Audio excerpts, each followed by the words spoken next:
क्या फरिश्ते भी रमजान में रोजा रखते हैं? रमजान में फरिश्ते क्यों उतरते हैं? क्या आपने कभी गौर किया है, जब रमजान का मुकद्दस महीना आता है, हम रोजा रखते हैं, भूख सहते हैं, प्यास सहते हैं, सिर्फ अपने रब को राजी करने के लिए, तो दिल में एक सवाल जरूर आता है, क्या फरिश्ते भी रोजा रखते होंगे? क्या उन्हें भी भूख लगती है? क्या वो भी इफ्तार करते हैं, या उनका मामला हम इंसानों से बिल्कुल अलग है? आज की इस वीडियो में हम इस राज को आसान और दिल को छू लेने वाले अंदाज में समझेंगे, और यकीन मानिए आखिर तक सुनेंगे तो आपका दिल रमजान की इबादत के लिए और बेताब हो जाएगा। सबसे पहले हमें यह समझना होगा कि फरिश्ते आखिर होते कौन हैं। इस्लाम के मुताबिक फरिश्ते अल्लाह ताला की एक पाक और नूरानी मखलूक है। उन्हें नूर रोशनी से पैदा किया गया है। फरिश्तों की कुछ खास बातें होती हैं। उन्हें भूख नहीं लगती, उन्हें प्यास नहीं लगती, उन्हें नींद नहीं आती, उन्हें गुनाह करने की ख्वाहिश नहीं होती, वो कभी अल्लाह की नाफरमानी नहीं करते। कुरान में आता है कि फरिश्ते वही करते हैं जिसका उन्हें हुक्म दिया जाता है, यानी उनकी पूरी जिंदगी सिर्फ इबादत है, सिर्फ बंदगी है, सिर्फ तस्बीह है।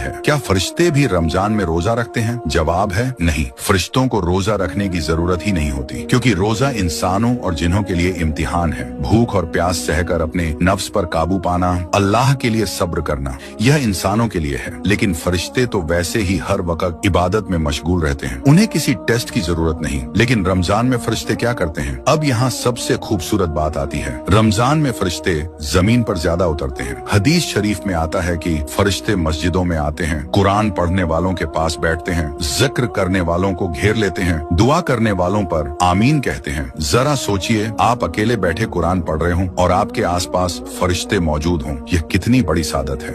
एक और अजीम खुशखबरी, जब इंसान रोजा रखता है, भूखा प्यासा रहता है, अल्लाह की रजा के लिए सब्र करता है, तो फरिश्ते उसके लिए दुआ करते हैं। मतलब आपका रोजा सिर्फ आपका नहीं, आपके लिए आसमान से रहमतें उतर रही होती हैं। शब-ए कद्र, फरिश्तों की सबसे बड़ी आमद, रमजान की सबसे मुकद्दस रात शब-ए कद्र। कुरान में आता है कि इस रात फरिश्ते उतरते हैं। उलमा बताते हैं कि उस रात इतनी बड़ी तादाद में फरिश्ते उतरते हैं कि जमीन भर जाती है। हर जगह, मस्जिदों में, घरों में, इबादत करने वालों के पास, दुआ करने वालों के पास, यानी जिस इंसान ने उस रात इबादत कर ली, उसकी तकदीर बदल सकती है। फरिश्ते हर जगह नहीं आते, वो खास जगहों पर आते हैं, जहाँ अल्लाह का जिक्र होता है, जहाँ कुरान पढ़ा जाता है, जहाँ नमाज होती है, जहाँ सुकून और पाकीज़गी होती है। लेकिन फरिश्ते उन जगहों से दूर रहते हैं जहाँ गुनाह होते हैं, जहाँ झगड़ा होता है, जहाँ गंदी बातें होती हैं। इसलिए रमजान में हमें अपने घर का माहौल भी बदलना चाहिए। रोजा सिर्फ भूख और प्यास का नाम नहीं, रोजा है सब्र, तकवा, गुनाहों से दूरी, दिल की सफाई, अल्लाह के करीब होना। अगर इंसान भूखा रहा लेकिन झूठ बोलता रहा, गुस्सा करता रहा, तो रोजे की हकीकत पूरी नहीं हुई। सबसे बड़ी खुशखबरी हदीस में आता है, जो इंसान ईमान और सवाब की नीयत से रमजान के रोजे रखता है, उसके पिछले गुनाह माफ कर दिए जाते हैं।